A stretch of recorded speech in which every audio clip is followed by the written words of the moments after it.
मोरे हूँ भरत न पेली है, मन सहु राम रजाए, करिय सो करिय न सोच, स्नेह बस कहू भूप बिलखाए।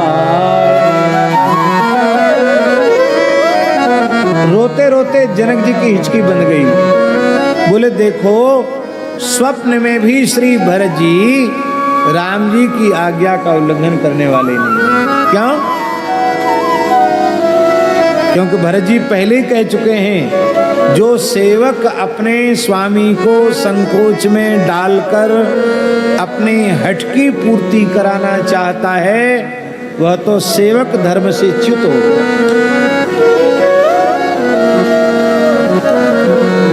आपने कह दिया कि मुझे भरत तुम्हारा बहुत अधिक संकोच है, तो मेरा तो सत्यानाश हो गया।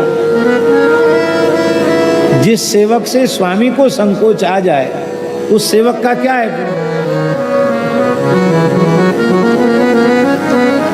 इसलिए प्रभु आप ना हमारा संकोच करें, ना हमारे दुख का विचार करें, ना हमारे सुख का विचार करें, क्योंकि आपकी प्रसन्नता ही मेरा सुख है।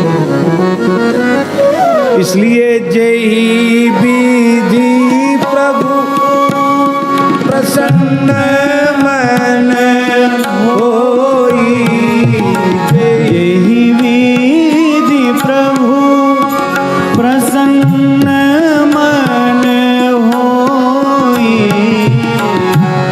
यही विधि प्रभु प्रसन्न मन होई, करुणा सागर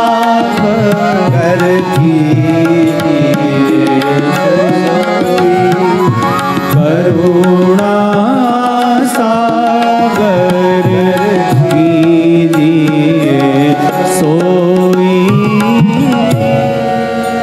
यही है भरत भाव, इसी का नाम भरत भाव।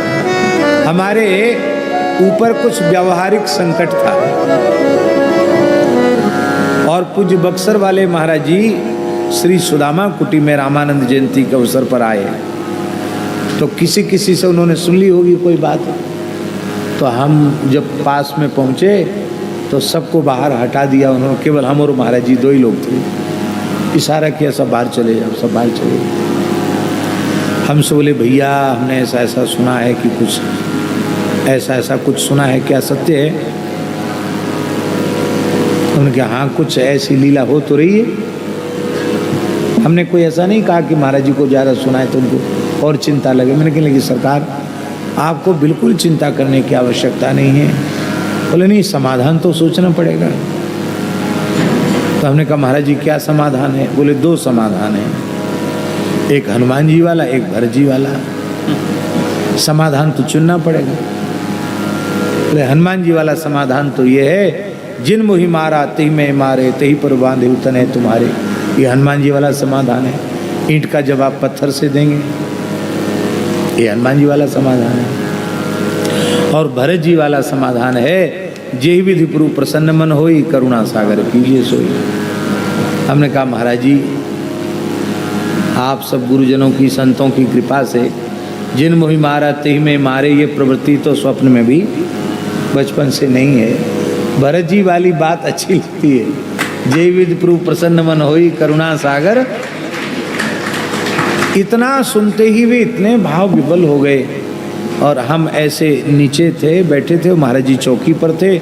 उन्होंने खींच कर हमको छाती से लगा लिया और कहा भैया मेरे राम का भी यही भाव है कि अपने ठाकुर जी से कभी कष्ट दुख आवे तो उसकी भी निवृत्ति की प्रार्थना नहीं करनी, अपनी तरफ से किसी से झगड़ा नहीं करना, बस एक ही बात, जेहि विधि प्रभु प्रसन्न मन होई, करुणा सागर। लक्ष्मण जी कम प्रेमी नहीं है रघुनाथ जी के, अनन्य प्रेमी है लक्ष्मण जी, आचार्य है। अनन्य भोग्यत्व, अनन्य शेषत्व, अनन्य आरहत्व, तीनों लक्ष्मण जी में पूर्ण प्रतिष्ठित हैं। लक्ष्मण जी क्या कहना, अद्भुत प्रेमी है रघुनाथ जी के। जितना प्रेम श्री रघुनाथ जी में है, जितना नहीं उनका संपूर्ण प्रेम ही रघुनाथ जी में है। रघुनाथ जी को छोड़ के किसी को न जानते हैं न मानते हैं। लखनलाल जी बहुत उच्च कोटि के प्रेमी है, कम प्रेमी नहीं है लक्ष्मण जी। पर महाराज जी लक्ष्मण जी के प्रेम में आग्रह है और भरत जी के प्रेम में आग्रह नहीं, आग्रह बिल्कुल नहीं।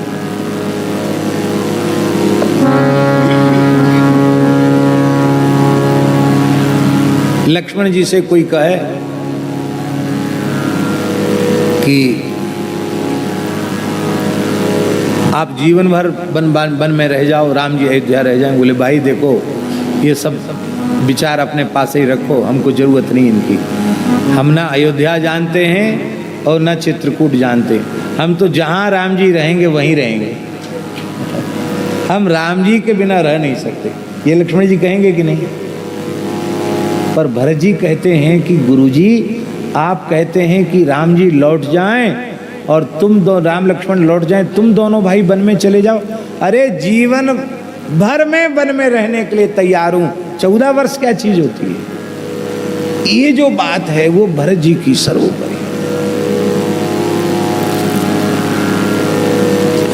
स्वसुख की गंध भी नहीं है।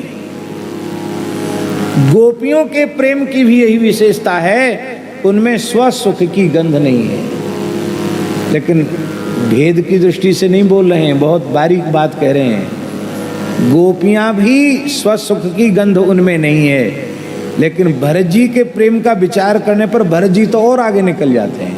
कैसे? उद्धव जी पत्र लेके आते हैं ब्रिज में भगवान का मथुरा से, तो गोपियां चारों ओर से उद्धव जी को घेर लेती हैं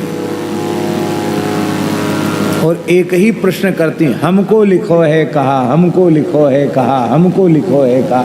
हमको क्या लिखा, हमको क्या लिखा, हमको क्या लिखा है?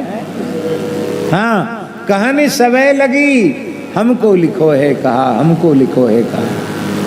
पर जनकपुर से पाती आती है, जनक जी के दूत लेकर के आते हैं। उस समय भरत जी एक बार भी नहीं कहते हैं कि रघुनाथ जी ने, सरकार ने मेरे लिए भी कुछ लिखा है क्या।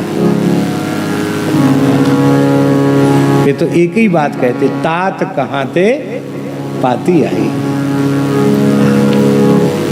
ये प्रेम की पत्रिका कहाँ से आई है?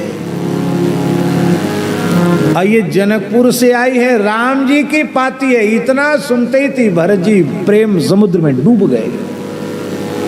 अश्रुकंप पुलक सारे भाव एक साथ जागृत हो गए। सारी सभा भरत जी के प्रेम को देख के मगन हो गई, क्योंकि इसके पहले कभी भरत जी का प्रेम सबके सामने प्रकट ही नहीं हुआ था। पूरी अभी पत्र को तो पढ़ा ही नहीं, पर राम जी का संदेश इसमें लिखा है, राम जी की इसका समाचार लिखा है, जनकपुर से चिट्ठी आई है। इतना सुनते हुए प्रेम सिंधु में डूब जाते हैं। तो गोपियां अपेक्षा तो करती हैं कि हमको लिखो है कहा, पर भरत जी तो नहीं पूछते हैं कि पिताजी इसमें मेरे लिए क्या लिखा है। इससे लगता है कि भरत जी के प्रेम की निष्कामता जो है, प्रेमी प्रेमास्पद से कुछ नहीं चाहता है, पर इतना तो चाहता है कि प्रेमी हमको अपना प्रेमी माने। पर भरत जी कहते हैं लोग कहें गुरु साहिब द्रोही, संसार में हमको लोग गुरु द्रोही, भगवान का द्रोही कहें, और जान ही राम कुटिल कर मोही। राम जी हमको भक्त न माने, अपना प्रेमी न माने, हमको कुटिल माने। सच्ची बात है, भरत जी के जैसा प्रेम क्या कहें।